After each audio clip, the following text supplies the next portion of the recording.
भुशुड़िला माओगढ़ एकाथरे 50 नक्सल गिरफ। सुरक्षाकर्मी को बड़ सफलता। 26 मार्च सुधा देश माओ मुक्त अभियान में बड़ पदक्षेप।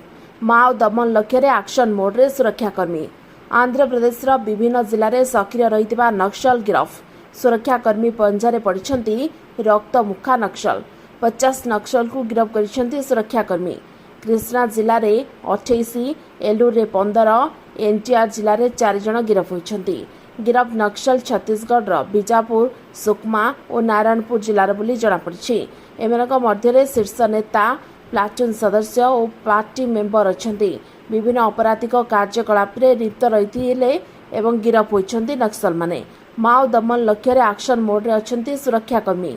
जो जगह माओवादी सक्रिय रही सूचना मिली सेठी अचानक सर्च ऑपरेशन आरंभ करुछंती सुरक्षाकर्मी।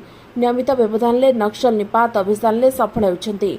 छत्तीसगढ़ और आंध्र यह दुईटी राज्य में माओ गतिविधि अधिक रोकबार एठारे विभिन्न समय कम्बिंग ऑपरेशन होता है। निकटरे छत्तीसगढ़ में एकाथरे 100 अधिक नक्सल आत्मसमर्पण करते। मार्च 2026 सुधा देश को माओ मुक्त करने को केंद्र गृहमंत्री अमित शाह आह्वान देते। Bureau report OT live. अधिक खबर देखा ओटी लाइव को सब्सक्राइब करूँ और खबर को अधिक शेयर करूँ।